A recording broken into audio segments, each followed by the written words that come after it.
This is another episode of Stand-Up Comedy, your host and MC, celebrating 40-plus years on the fringe of show business. Stories, interviews, and comedy sets from the famous and not so famous. Here's your host and MC, Scott Edwards. Ladies and gentlemen, welcome back to the podcast. We got an amazing interview coming up for you. This gentleman has been in comedy for a long time. He's quite the professional. He's performed in Florida, Chicago, Los Angeles. He's done TV. He's a huge guy in Texas, God knows why. And he's the author of a few books. He is a very talented stand-up comic. But let's talk to him and find out more. Ladies and gentlemen, it's Mike Lukas. Woo. Oh, wow. Oh, thank you. Listen to these. This crowd is hot. Yeah, hey, it's great. Speaking of hot comedy, Mike, nice to have you on the podcast. You've been in the business quite a while. I know you got your start in Florida. At what age and what got you into stand-up comedy? Well, in Florida, you're right. That was my first. I had a corporate entertainment job. I worked first. I had a corporate job at AT&T in Cincinnati for 2 years, and I got bored doing that. So I auditioned to be at Disney MGM Studios, and I got picked by them to be in Superstar Television, which was a 3-camera shoot. And I got picked for them to be in the Star a Day program, where we would interview B and C celebrities, and they would do a pseudo star, like, you know, where you put your handprint in the in front of the Groman's Chinese Theater. They did their version of that for the guests at in Orlando. Yeah, I've seen it. That's cool. Right, and we would interview them, and we feel like talk show hosts, and so it was a real like jump and foray into the entertainment world. And then at night, I would do stand-up comedy in Florida, so in Orlando and Daytona and Tampa and all the way up and down the coast down to Miami. And I would just do as many sets as I could, and I got better and better at it until I was able to quit my day job at Disney MGM and eventually Universal Studios and just go on the road. And that's when I hit to Chicago and got into the Second City. That's the theater where they do improv. Right. But let's back up a little bit. What age were you when you made this transition from corporate to comedy? Well, I was 23 years old when I began my comedy career, so I was older than a lot of comedians who start. You know, a lot of them start in their late teens, early 20s, and I was you know, on my verge of mid 20s. So yeah, but 23 is not that old, and you're still finding yourself. And the fact that you were able to take this great gig at Disney and turn it into a comedy career, I mean, that's a better launch than a lot of people might think. Now, than the comedians that start out at strip clubs and have to really, you know, pour it from the bottom of the barrel. Right. But the other thing that was interesting, and this was a little later, I would guess, year-wise, but Florida is not known as a hotbed of comedy, but you were able to find enough professional rooms to showcase and play and to really build your craft. That had to be a little bit of a challenge in itself.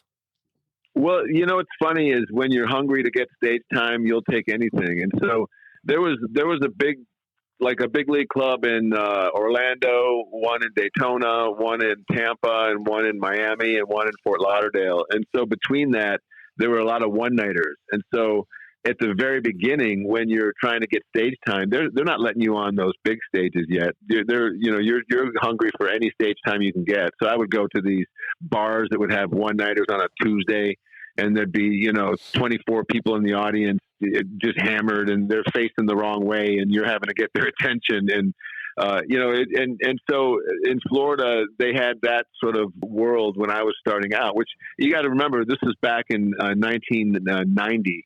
And so this was just after the comedy boom. So there was quite a few of these A, B, and C rooms that were available. Okay, well, that's where you're educating me, because I got going in 1980, a good decade earlier. So there was really no comedy in Florida in 1980. But by 1990, it's good to know that there was some places to hit the boards and do your stuff. What's interesting is that you're saying the same thing that I've given as advice to wannabe comics, in that you want to hit every possible stage, and whether it's 12 drunk people on a Friday night or, 200-seat sold-out show. You got to be there. You got to, that's what the kind of the whole idea of show business. You have to step up and do what you're getting paid to do. And a lot of times you're not even getting paid in the beginning, and that is to entertain people. And I think that even though it's a really hard road, you learn so much through those early gigs. Now, did you find yourself as an observational comic? What kind of comedy really grabbed you? Were you talking about your own life, about situations? Yeah, in the beginning, I was very physical. I'm still very physical. I do a lot of act out. What my wife describes my act as, I enchant. I'm an enchanter. I bring things to life. I give, like, if I could give your desk an opinion about you sitting at it, and your desk can have a voice and talk about. I think that's genius, Mike. I mean, that's a different hook than I've seen in a lot of other entertainers, and I've seen thousands. And that sounds really fascinating. Yeah, and like one of my bits that I did on the Tonight Show, I was able to get this bit on there. I did my bed seducing me back into bed in the early morning because it's so comfortable, and so I was able to just skirt the edges of decency for the Tonight Show, because you have to be very clean on the Tonight Show. Yeah, so, the bed says, eventually one of the big lines is, the bed says, "I want you in me," and so that is sort of a double entendre that I snuck onto the Tonight Show. And that's not easy. And you were on the Tonight Show with Jay Leno, a good friend of mine. So that certainly was a great plateau. But let's, again, not jump too far ahead. When you describe your physical comedy and the way you bring inanimate objects alive through comedy, I bet a lot of that comes from your Chicago experience. Yeah, with the Second City, what the Second City trains you to do is to do two things primarily. One is to really listen to what people are saying, and then agreeing with what they say and heightening it. And that's all of that combined is called yes-anding. And when you yes-and something, you really listen to what someone says, and then you absorb it, and then you agree with it, and then you heighten it. And one way that you could describe heightening is to make something worse, like to exacerbate it. And so in the improv world, you're really trained to do that over and over again. And that's how it seems like you're doing scripted material off the cuff. And so to have that sort of language that I can speak in addition to my stand-up, I'm able to add those elements of performance to my stand-up act, and it gives a level of sort of improvisation that it feels like it's coming, natural and live for each audience I do it for. So I think people really enjoy that. Well, that's a great explanation of improv, and you hit the nail on the head.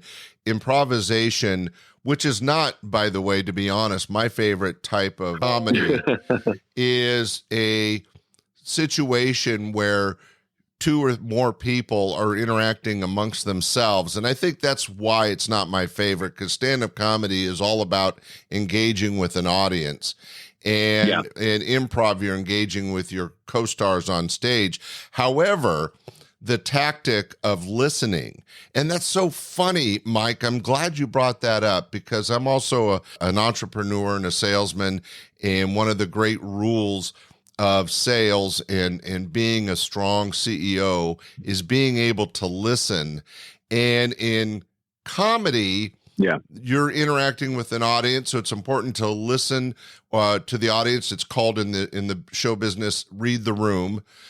But in improv, it is so important that the people on stage interacting to bring out hopefully some funny situations is, as you said, listening and then carrying on with a concept or idea.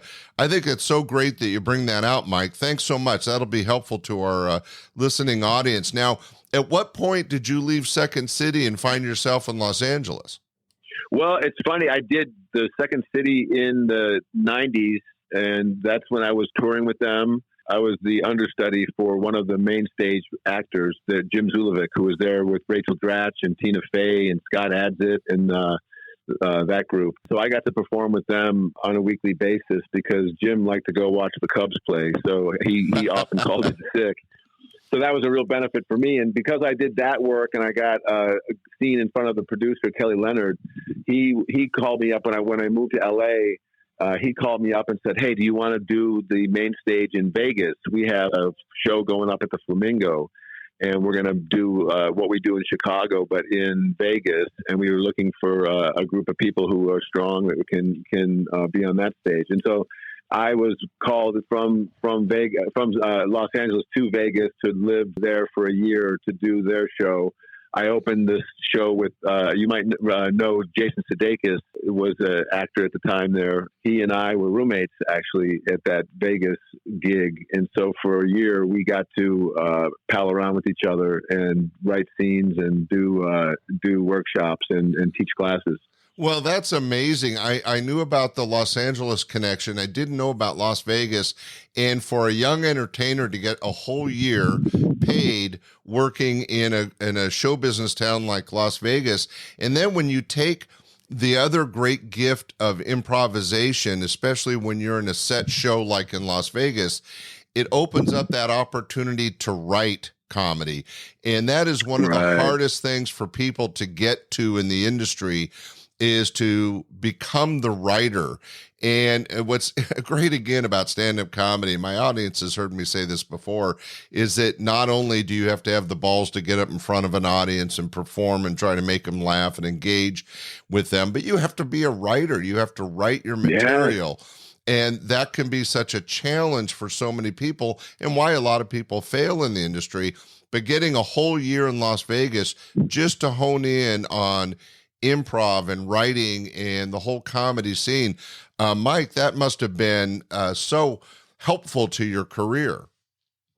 Oh, for sure. And it's helping me now as I teach classes at the Dallas Comedy Club, and I teach stand-up. And so what I say to my students is exactly what you just said, which is, hey, congratulations on taking a stand-up class, but what you've really done is taken a writing class. If you're not a writer, I have some really bad news for you. You might want to take an improv class, because to get ready for an improv class, you have to do no work. You have to empty your mind. You have to be in the moment. To get ready for a stand-up class, you have to write. You have to write jokes. You have to pitch jokes. You have to do them as if they're the first time you've ever done them, even though it's the 19th or 20th time you've done them that week.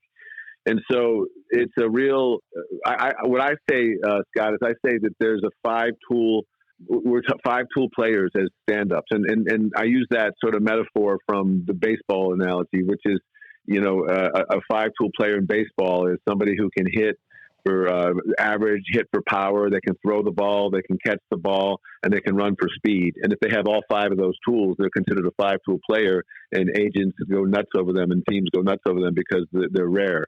And comedians have to be 5-tool players as well.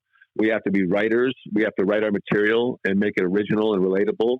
We have to perform it. We're performers, so that's the second tool. We have to over and over deliver a script as if it's the first time we've ever done it. The third tool, we have to be directors. We direct our show. We are our own in charge of our own set list, our own themes, our own where we stand on stage and how we deliver our material.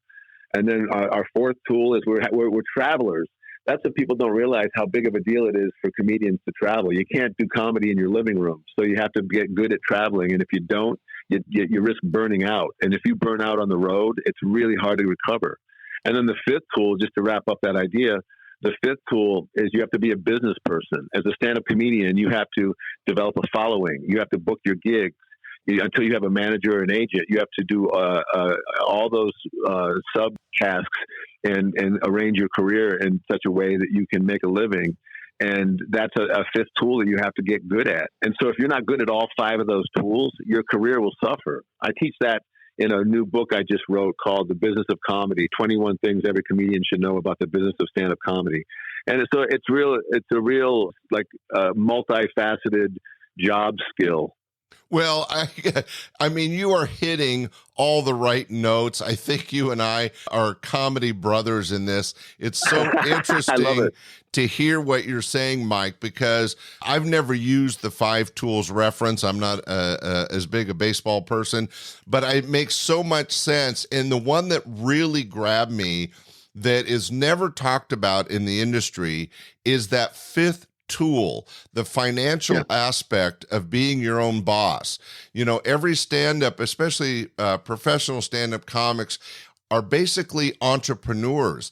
They have to not only, as you said, write and perform and entertain and all that, but they have to run their business. They have to run their career like a business, and that means budgeting and you dealing with contracts. And, you know, you're both an agent and a marketing rep. I mean, you have to kind of do it all. And so many people fail because of all these different tools are hard to put together. Mike, congratulations on being able to put that all together. And the book, The Business of Comedy, I'm going to have to try to get a copy out of you, sounds perfect for that. Now, you are in Vegas and in LA. How did you find going on TV like Late Night with Conan O'Brien and The Tonight Show with Jay Leno? Did you find going on TV and having the restrictions of television and time restraint a challenge, or did you use your improv skills and make it work for you? Well, on TV, they really discourage you from doing a whole lot of improv because they want to know exactly what's going to happen. And if you don't stick to what you said you were going to do, you could raise some red flags for them. And so it's kind of frowned upon, although people do it all the time, especially comedians, because comedians are meant to be rule breakers. And so there's a real sort of fine line you have to sort of play in doing that.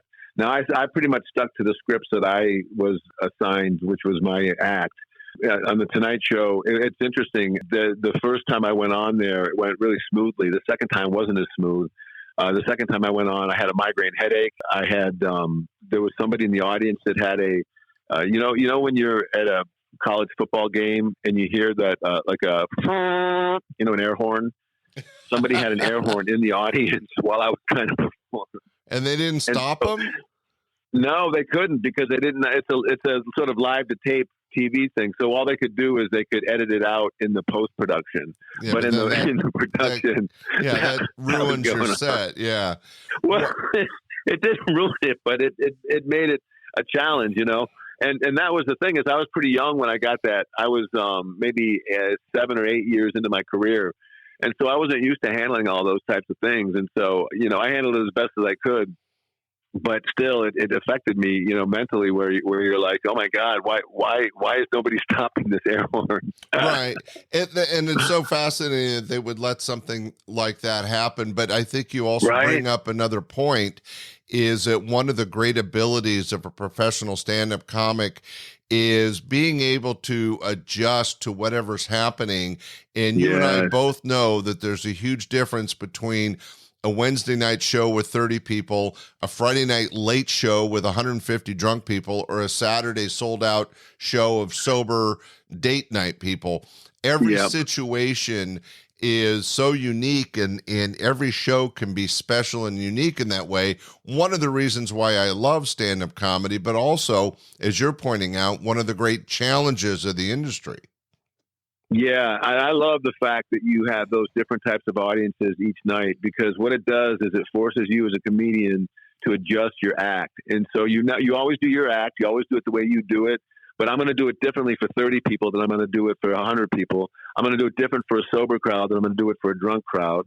I'm going to do it different for a crowd of couples versus a crowd of what's obviously single groups.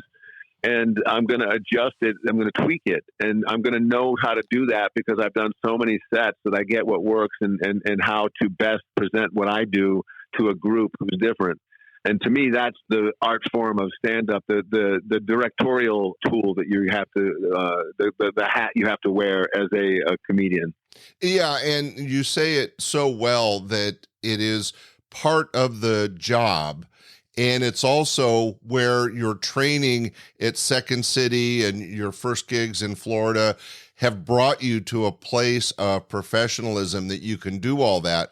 Now, speaking of unique situations, you have performed both at the Montreal Just for Laughs Comedy Festival and also at the famous Aspen Comedy Festival. Those crowds are there for comedy. How was that experience for you?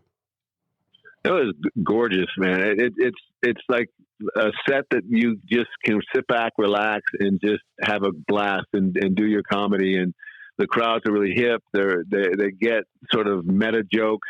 They're there to have a fun time, and they all feel really lucky to be there. And so it was really great. That's how I got my Conan O'Brien set, was off of the Just for Laughs comedy festival. The woman who books that saw me there and wanted me to come on and do that. Although I had done another Conan before that as an actor when I was living in New York for a year. One of my friends, Brian Stack, was one of the writers for the Conan show when it was on NBC. And he said, "Hey, we need a bald guy to come in and play a monk." So I came in, and so I shaved my head because I'm going bald. So I dressed up as a monk, and so the sketch was this. Conan was playing Santa Claus, and there was a real live kid that was on his lap. He said, "Santa, could you tell me the meaning of life?" And Conan was like, "Well, you know what, kid? I'm just Santa Claus. I don't know the meaning of life, but how would you like to see a monk get his hand deep fried in oil?" And the kid was like, "Okay, sure." And so they cut to me, and I was dressed in a monk costume, and I just slammed my fist into a fake hot oil machine, like a French fryer, and screamed. And so the kid was like, "All right." And that was the whole bit. So you never know. You never know what's going to come out of those festivals. And I did Aspen, just to come clean on Aspen. It was when Rooftop Comedy was in charge of Aspen, and Rooftop Comedy is a company that was in charge of my CD when I produced a CD with them that I sold after shows. It's called Mike Lukas, A Fun Bunch of Guys. It sort of represents my act, which is I'm a fun bunch of guys where I play a bunch of different characters and I do a bunch of different things to make just various things come alive. And I always give a different perspective that people appreciate. Well, I think that your world of experiences and all these different types of stand-up comedy and acting that you've been able to pull together for your career is just amazing. And now you spent a year in New York. Man, you've been all over this country. Congratulations. And that goes back to what you're saying in the 5 tools. You have to be able to travel and keep your life together. But based on that, and you've been to New York and Florida and Chicago and Los Angeles and Vegas, how the hell did you end up in Texas? Isn't that interesting? Well, what happened was in 2008, my wife and I had been doing a radio show for CBS Radio in Los Angeles, and we'd been doing it for about 5 years. It was called Cracking Up with Gretchen and the Lukes, and the show was really fun. Just real quickly, we would take the weird news and we would make the stories come alive by bringing our improv friends from Los Angeles, the people from Second City and Improv Olympic.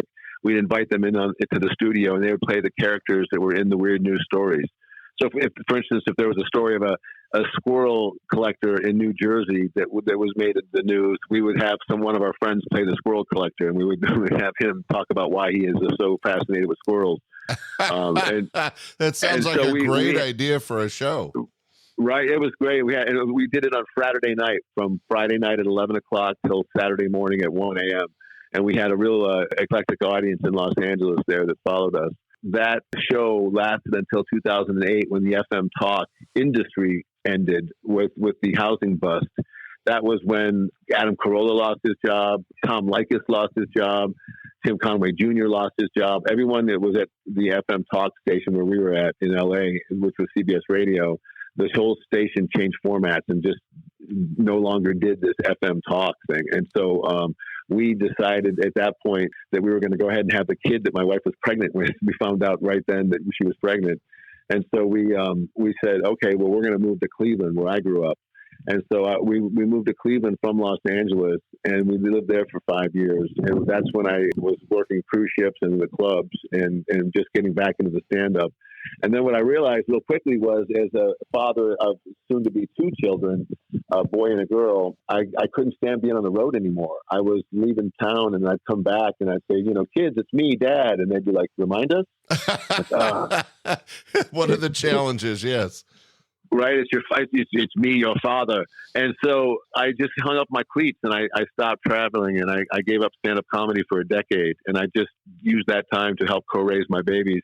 And then finally they're teenagers now. And by last August, they were both like, Dad, you need to get out of the house. It's time. It's starting to stink in your room. So I started getting back into comedy. So what I did was I introduced myself to the Dallas Comedy Club, and they were very quick to take me under their wings. And so they hired me as a stand-up comedy instructor, and they also hired me to be on their house improv long-form team. So now I perform every Thursday night for them.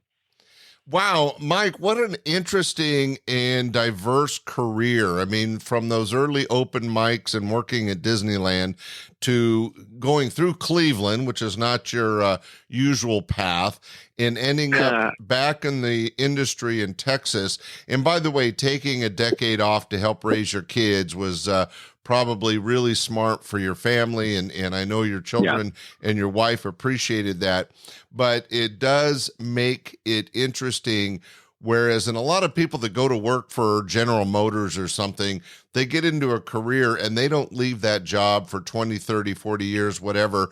It's like one place, one stop, it's one cubicle their whole life, and they're fine with that. And the fascinating thing about being a stand-up comic, especially a professional one like you, is, I mentioned earlier, it's a lot like being an entrepreneur, is you have to be ready for the next adventure, the next project, and be able to pivot into that deal. And you pivoted so many times in your life to so many different things. And then you become an author, and you're doing this book, The Business of Comedy, which is a great concept and really needed in the industry. How did the book come about? Well, the book came off of my book series, the Funny Muscle book series that I wrote. And the first book is called Finding Your Funny Muscle, How to Create Laughs Like a Pro. And in this book, I really geared it towards, I wanted to give comedians who are trying to become comedians a methodology to write material while they're sitting at their desk, so they'd have something to do while they were on stage at an open mic. Because what I found was happening when I was at the right before I was ready to stop my career for my kids is I didn't know exactly how to write my material. I would really sort of riff it on stage, but I didn't know how to sit down at my desk and write material, and it would really hurt me. I felt like the limit that put on my ability to create new material really paused my career in a way that I could have fixed if I had a better methodology. So that's what I sort of, what came out of this Finding Your Funny Muscle was a methodology that, first of all, it teaches you how to find your comedy lens, which to me is the most important thing a comic has to discover in the beginning, which is your brand. It's like who you are as a comedian. Your comedy lens is sort of the metaphorical portal through which you look at to find your humorous takes. And if you don't have that, you become sort of like a corner quipper, sort of like a punster, of somebody who's a generic jokester who gets annoying after a while. But if you have a comedy lens, we all know those guys. Yeah, and it gets old, right?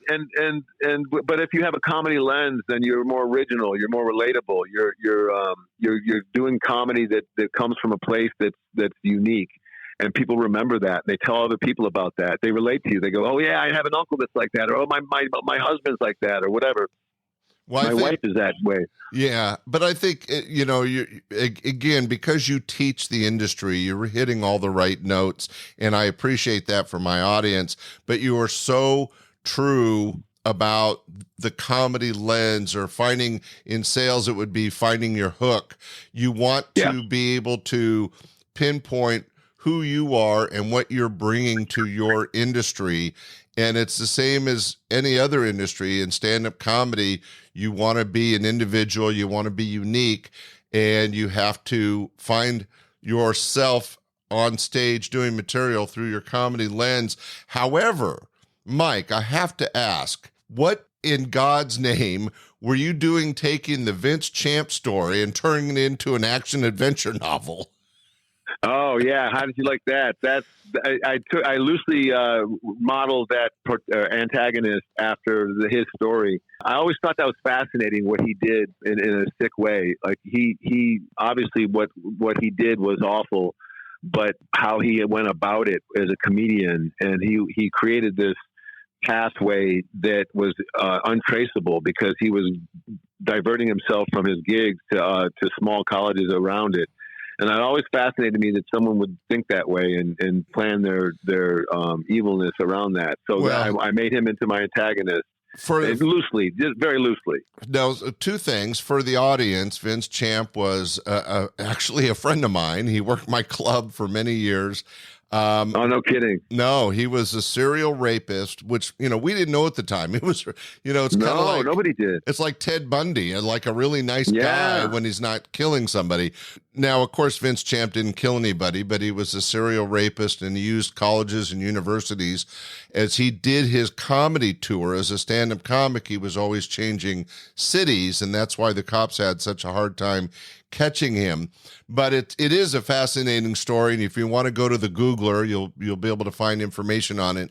But I think the fact that you use that as the protagonist of your book is such an interesting thing. He's the antagonist. He's the bad guy. He's the the good guy is Ted Roosevelt. No relation, and he is a spin kicker by birthright, and so he is the one who eventually helps put a stop to this antagonist. And but I definitely painted him in a bad way. But again, it's a real loose correlation to the. And I'm sure you don't mention him by name, but it is interesting that the story is there, and I think it's genius, Mike, as an author, to take what you know in a unique. I mean, it's a story that people in the industry know, but it's not like universally known. No. And to take that story, which is really fascinating, and turning it into a short novel.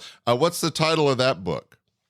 That book, it's not a short novel. It's a 325-page. I call it a page turner, and it's called Spin Kick: The Hiss of Death. And get kick, the hiss of death. The hiss of death, and it's a martial arts vigilante crime thriller. So, well, that's funny in itself. Right, it's got everything you could possibly want, and it's done real well, and so far the reviews have come in really positively for it. And what people say is they really appreciate the fact that there's like 5 different stories that all come together into one story at the end, and it's one of those kind of books that just sort of leaves you turning the page and wanting to read the next chapter. Well, I got to tell you, Mike Lukas out of Texas, you got Spin Kick, you got The Funny Muscle, you've got your Business of Comedy series, you've got all these great books out there. Ladies and gentlemen, go to Amazon, go to the Googler, find these great outlets of creativity and humor and lessons and stories. And Mike Lukas, congratulations on being such a successful author. Thanks, I appreciate that. Isn't that funny? Woo! It's incredible that you've had this fascinating career in stand-up comedy, and now you've got this secondary career side gig as an author and doing so well with it. For my audience, if they wanted to see you perform or find any more information about you, how best to learn about Mike Lukas or find you? Maybe want to book you. Sure. You can go to funnymuscle.com is where you'll get all my comedy information. That's where my EPK, my electronic press kit is. That's where you can find information about all those books. And then also where you can find information about my other books like Spin Kick and like my short story collection, the twisted short stories called Frog Belly Beans. You can go to mike-lucas.com. Lucas is spelled Lukas. So it's mike-lucas.com. And that tells you all the information you need to know about those other books. And also, if you ever reach out to me at mike@funnymuscle.com, I'll email you back. And I like to talk shop and help people find their comedy lens and help them use the humor blueprint that I teach, which is sort of that methodology I talked about, where I give people 36 humor heightening devices that they get to use to find their punchlines. And it's a real fun way to become funnier. And it helps people who are new at the craft, and it helps people who are experienced at the craft. If you already know what you're doing and you want some guidance to help you figure out different ways to get different punchlines, this is a great book for that. Well, ladies and gentlemen, we want to thank Mike Lukas for being on the podcast. You've brought so much quality information, great stories, and what an amazing career you've had. Be sure to go to funnymuscle.com and learn about his books and his training and ways to reach him, funnymuscle.com. And if you get a chance, go to Mike-Lukas, Lukas.com for even more information. Mike, thanks so much for being on the podcast today. This is great. Thanks so much. I love the conversation. Ladies and gentlemen, thanks for enjoying this interview as much as I did. Mike is a tremendous comic now working out of Texas. If you're in that area, be sure to check him out. And we'll be back next week with another one of our stand-up comedy shows. Mike, thanks again for being on the show. Woo! Take care. Ladies and gentlemen, we'll see you next week. Bye. We hope you enjoyed this episode of Stand-Up Comedy, your host and MC. For information on the show, merchandise, and our sponsors, or to send comments to Scott, visit our website at www.standupyourhostandmc.com. Look for more episodes soon and enjoy the world of stand-up comedy. Visit a comedy showroom near you.